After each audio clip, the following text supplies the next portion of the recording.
Okay, so this is the third and final video in this tutorial series on Vampires Today by Kristen Tracy. The marks that you see in this right now on the page I made in part 2 of the video. And what I'm going to do now is just to erase them. Let's just get rid of them. First, I'll get rid of this conversation about tercets over here, these 3-line stanzas. All of these marks here have to do with line breaks, and the highlighting has to do with sound. I'm just going to erase, all of this. It'll make the poem erase for a second too, but I think it can be therapeutic to sort of watch yourself get rid of your preconceived notions about a poem and to go back into it. So here we are again with the poem on the page, nothing but the poem and us. Okay, so we talked about the line breaks. We talked a little bit about sound. What else is there to notice about the poem? The best way to notice things, I think, about poems is to read them again. So let's do that. Vampires Today by Kristen Tracy. I'm just going to get a highlighter ready for things I notice. Okay, Vampires Today by Kristen Tracy. Once there was a year where every romance had fangs. It was hard to open up a novel without a vampire bearing down on a young virgin neck. Soon they were on television, later the sidewalks. Teenagers. They owned us with their hackneyed plots, platinum fleur-de-lis emblazoned on their jeans. How do they wash them? I asked. They don't, my friend said. It's part of what keeps them so dark and stiff. An entire generation has arrived dark and stiff. Unlike my pliable, light, pubescent ears. I keep making that mistake. Ears for years. I grew up reading Little House on the Prairie. Sweet, blind Mary stole my heart. Turn the page. Oklahoma. Wild Mustangs. Malaria and Pa. Talk about a hero. Now they have boys so angry they transform into wild, shirtless dogs.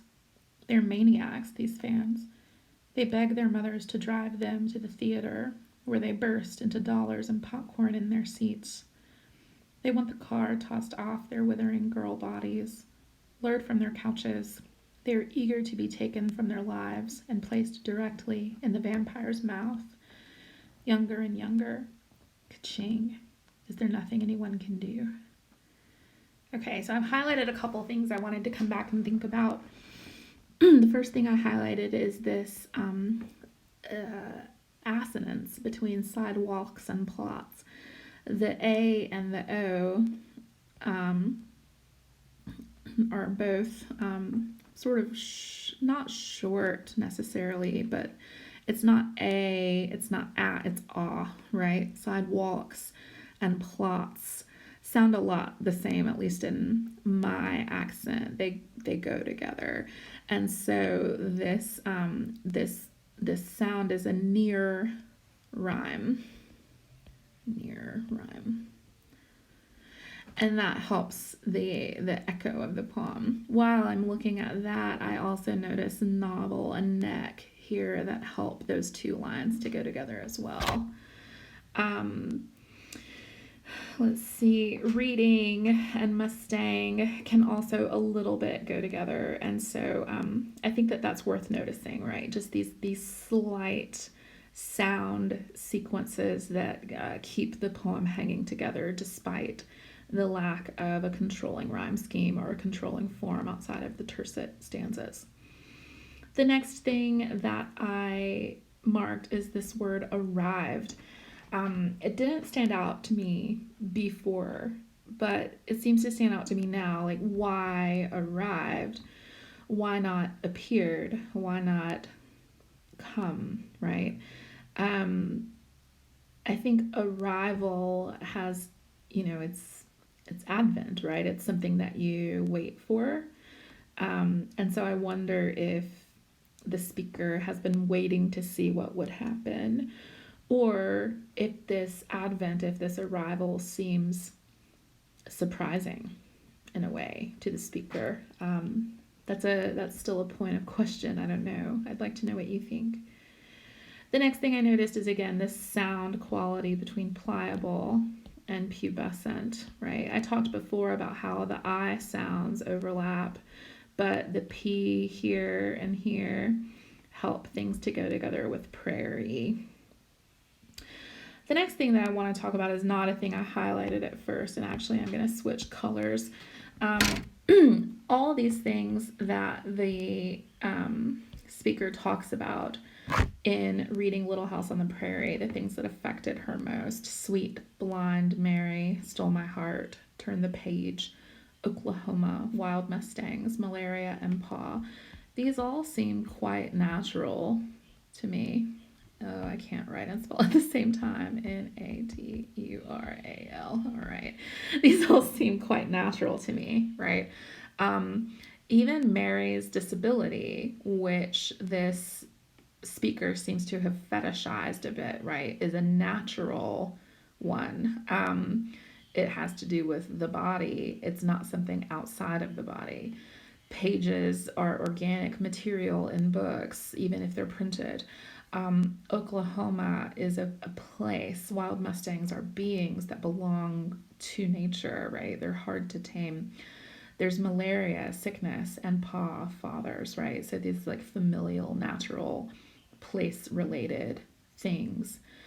In contrast, right, the girls now, they, right, have boys so angry they transform to wild shirtless dogs, and they also have fangs, and they also have vampires. So this is the natural versus the supernatural.